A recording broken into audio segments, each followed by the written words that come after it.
Sports, hoops, and buzzer beaters. Basketball is a favorite American pastime that individuals from all ages can enjoy. But what affects your favorite player's performance? How are they able to continually exert themselves at high levels day after day? We are interested in looking more in depth at hydration in basketball players because this is a factor that is easy to alter and important for performance. Hydration status is an important topic because it can affect our overall well-being, exercise performance, and attentiveness. Keeping hydrated is particularly important for athletes because performance can be hindered by declining hydration levels. For every 1% of body weight lost, blood volume decreases by 2.5%. This change in blood volume directly affects ability to deliver oxygen to active muscles and organs and interferes with the body's ability to regulate temperature. Basketball requires athletes to switch intermittently between maximal effort and low-intensity exercise, potentially causing large losses of body water and electrolytes. Hypohydration of 2 to 3% of body mass can compromise exercise performance, heat dissipation, and cardiovascular function. Athletes are commonly told to monitor output and color of urine to gauge level of hydration for optimal performance levels. This is not necessarily feasible to determine one's changing hydration level during games or competitions. For this reason, we are interested in using the Halo device to monitor an athlete's hydration status. Basketball players typically sweat more than they rehydrate and also usually start games slightly dehydrated. This is especially dangerous when games are typically held indoors, where heat and humidity can rise uncontrollably. As shown in the table, the study found that athletes on average have a sweat rate of 2.7 liters per hour, while they only intake fluid at a rate of 1.79 liters per hour. Therefore, it can be seen that athletes are typically losing more fluid than what they are consuming, leading to a decreased hydration level. The pie chart shows that approximately 60% of athletes consume under 2 liters of fluid an hour, which is not an adequate amount to maintain proper hydration.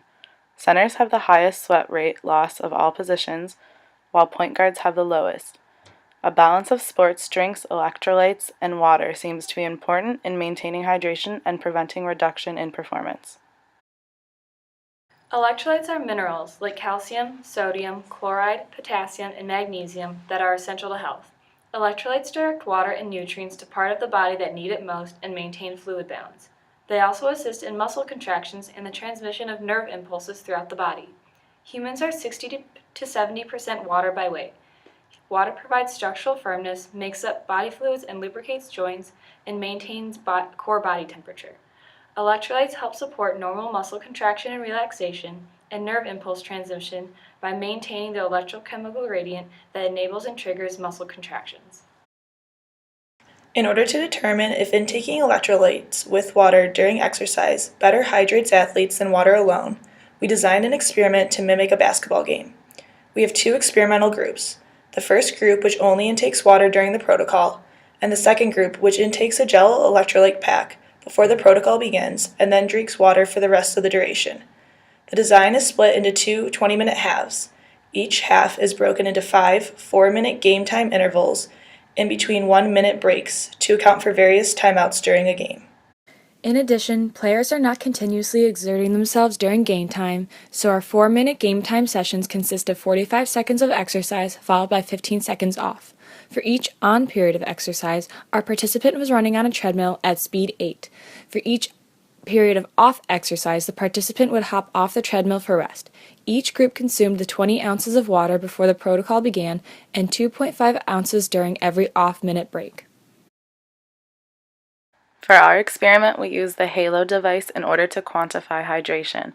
The Halo device is a non-invasive method of analyzing an individual's hydration level. The device uses optical and electrical sensors to monitor fluid content and movement between both the intravascular and interstitial fluid compartments in the body. The 2 electrical impedance pads rest on the individual's wrist and detect the varying impedance signals every few seconds. The Halo software requires the individual to obtain baseline data on days in which they are not exercising to create a normal range of the individual's hydration level. Then when the individual does exercise and uploads their impedance data, they have a means of comparison for their hydration level compared to normal. The electrolyte gel pack that was consumed is different than a normal energy or sports drink. The drink contains 70% of the daily value of sodium and 40% of chloride without containing any calories or sugar. In order to consume these electrolytes, the gel pack was added to 20 ounces of water to make a prepared drink. This is because the electrolytes would not be taken up by the body as quickly without the help of water. We hypothesize that the electrolyte intake will cause athletes to remain better hydrated than drinking water alone. Intaking the electrolyte pack before beginning exercise will be the most beneficial at sustaining hydration throughout the entire protocol. These are the data from the hydration experiments using the Halo device. Green indicates that the subject was hydrated, while red indicates that they were dehydrated. Hydration level was monitored by impedance, which was measured in ohms. The more dehydrated individual is, the more electrical resistance there is. As can be seen in the data, consuming only water when starting from a hydrated state caused the subject to become more dehydrated than when electrolytes were consumed before exercise with water and when starting at a similarly hydrated state. We collected heart rate data along with the hydration piece to see whether the electrolytes would have any effect on exertion and performance of running. As it can be seen in the two graphs, there is no difference between heart rate and heart rate maximum between the water only and the electrolyte group. Therefore, we can conclude that the electrolytes have no effect on heart rate data. According to our results, it is recommended that basketball players utilize gel electrolytes during games in order to prevent prolonged levels of dehydration. We recommend future research into the most effective dosage of water and electrolytes for hydration during games. Since basketball players are at risk for dehydration due to the high levels of intensity they play at during both practices and games, and because hydration is strongly correlated to performance, it is critical to understand which hydration protocols are most effective.